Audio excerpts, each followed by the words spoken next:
The following story has been brought to you by StoriesToInspire.org.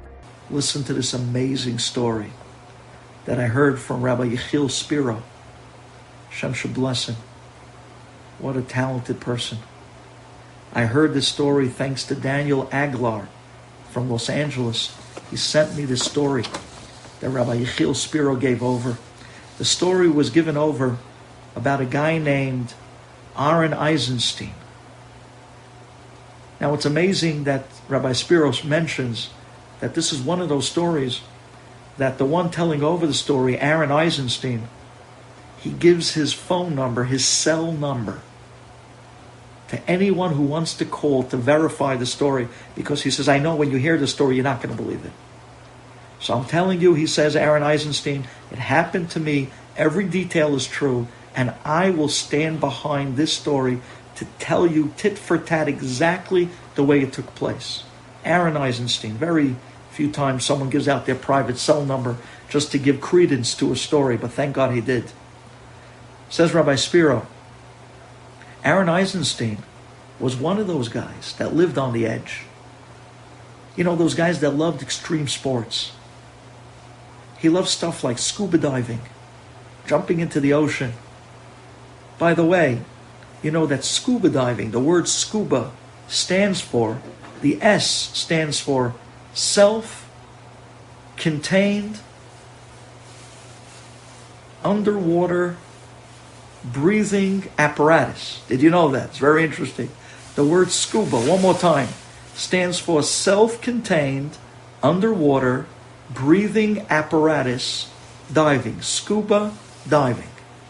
Now, Aaron Eisenstein, he loved extreme stuff.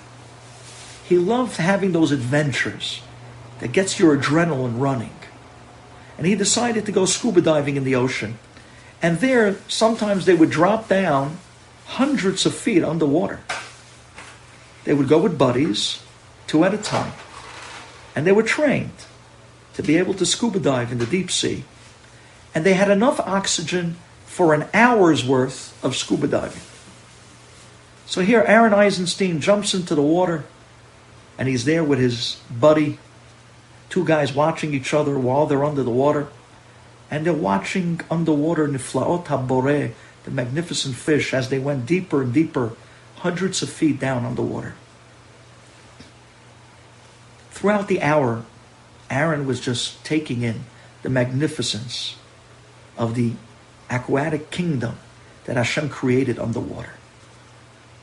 He had only now 10 minutes left. And he figured he wanted to end that hour session with something special. He was looking around and he saw a cave.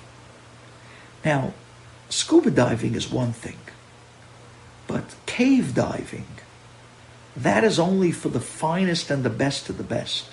That itself needs special training. But he figured to himself, what's the big deal? He has 10 minutes left. He has 10 minutes worth of oxygen. He's just going to kind of swim into the cave, look around a little bit, and swim out. That will be like, something interesting, something not typical from the whole scuba diving session. So he swims into the cave. And as he swims in, he looks behind him, and he sees that his buddy, who generally is swimming together, side by side, is not there. So he said, all right. He swam into the cave alone, figuring he'll swim around and just come out. And as he's swimming in further and further, he starts to realize that the cave, the walls of the cave, are getting more. As he swims deeper into the cave, he realizes that the walls of the cave is getting more and more narrow as he swims deeper and deeper inside. And suddenly he finds himself in a very tight position.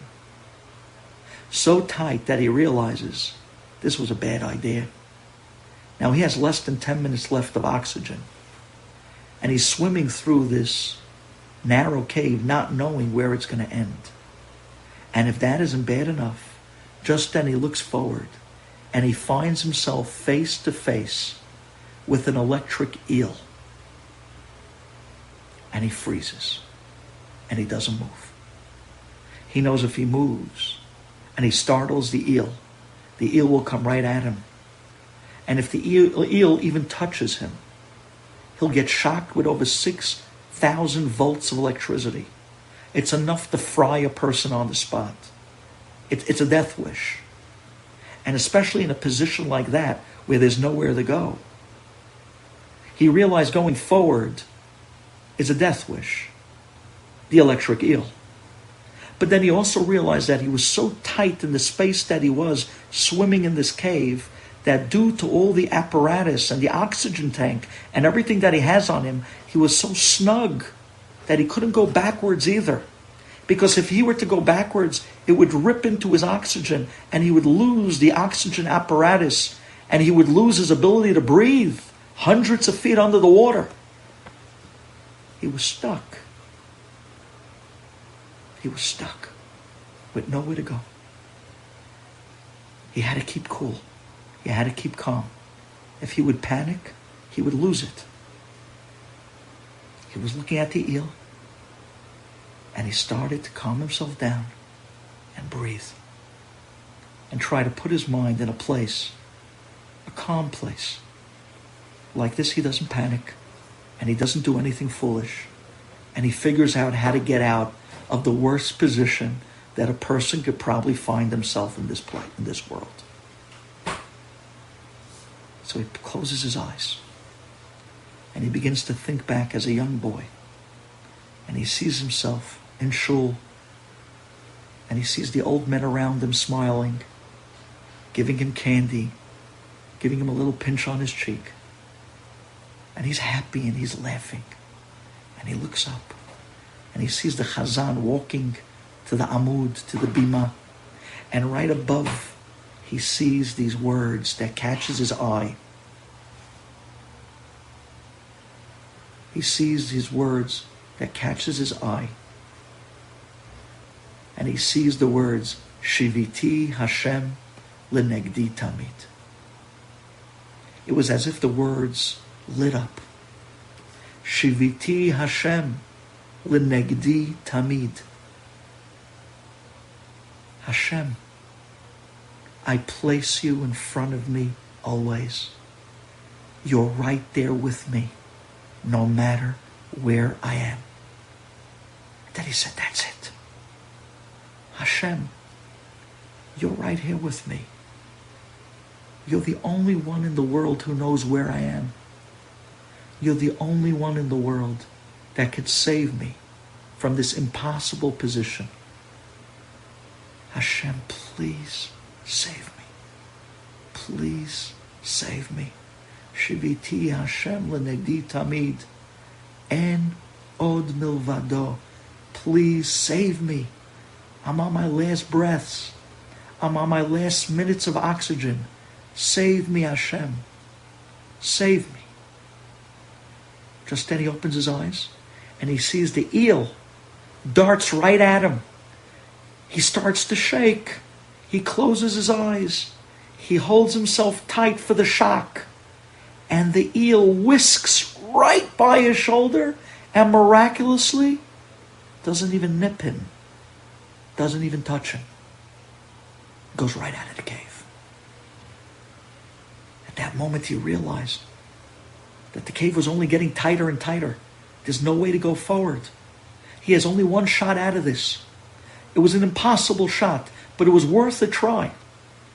He undoes his oxygen tank, removes his oxygen apparatus, takes the last few breaths as best as he could, and then on his elbows, he starts literally crawling and wiggling out backwards until he slips out of the back of the entrance of the cave that he entered. And then with all his might, he pushes off the ocean floor and he darts to the ocean top and he's swimming up as quick as he can. More, higher and higher, trying to reach the ocean top as quick as he could without losing his breath. And this is an impossible feat. He's over 100 feet below surface and he's swimming upwards. And as he's going higher and higher, he's realizing that his face is turning red and blue and he's on his last breaths and he doesn't think he can make it. And just then Just then he sees a figure in front of him. And it's his buddy. And instead of the buddy going back to the ship, claiming that he lost his man, he stuck around on bottom, looking and searching and waiting. And when he saw him without the apparatus and without the oxygen tank, quickly he grabs him, takes the mouthpiece out of his own mouth and puts it into Aaron Eisenstein's mouth. And with that last grab, he takes in the oxygen. And he survives. And then he takes it out of his mouth and gives it back to his buddy. And his buddy takes a breath. And then he gives it back to Aaron. And Aaron takes a breath. As they both swim to the top. And they reach the surface together. And then they burst through the water. And they suck out the air. And they make their way over to the boat. And Aaron gets onto the boat.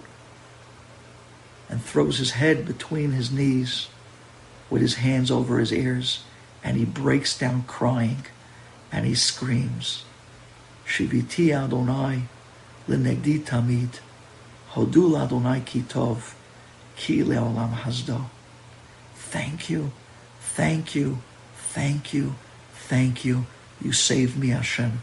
You saved me, Hashem. Only you know where I was. Only you know what position I was in. Only you know how dachuk of a matzav that I was in at that moment. And only you saved me. We were in quarantine. Dachuk ma'od. People were gasping for air. They couldn't breathe. They had all types of symptoms. They were worried. Do I have it? Don't I have it? Do I get tested? Don't I get tested? Will it make a difference if I know or not? Do I have antibodies? Am I going to make it through? Am I going to be tomorrow's news? What's going to be with my family? What's going to be with my kids? No one can help me. No money can help. No connections can help. No matter who you are, what your family name was, it made no difference. The hospitals were locked down. No family members allowed. Everyone entered, didn't know if they would ever exit. We were in the most dachuk of dachuk situations, and we screamed out, now I realize, Shiviti Hashem lenegdi tamid. No one can help me but you, Hashem. Not only are you there, but you were with me all along. You got me out of that cave. You got me out of that corona. You got me out of that matzav of dachuk. You got me out of quarantine, and you gave me life. And you saved me. No one else but you. I'll never forget what you did for me. Thank you, Hashem. Thank you, Hashem. I will be sensitive to the difficulty and pains of other people. I will be so much more sensitive to people with anxieties and pachad and all different types of anxiety issues and worries. And I'll be always more sensitive to the difficulties of people that are in matzav of dachuk. You saved me. I'm going to show hakarat hatov with the sensitivity of being there for Klal Yisrael. That's the takeaway. Let's be zocheh that this transition doesn't take us back to life as normal, but it takes us back to life as what it was meant to be. The Geula Shalema with Mashiach Tzidkenu, where we can come face to face with the Shekhinah and tell God our own story, like Aaron Eisenstein, and how we were stuck in our own caves, and how he was only one there with us and saved us. Hodul Adonai ki tov, ki leolam chasdo. Remember, bat kuf ke bat chaf.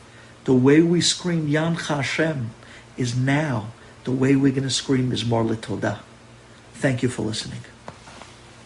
Enjoyed this story? Come again. Bring a friend. StoriesToInspire.org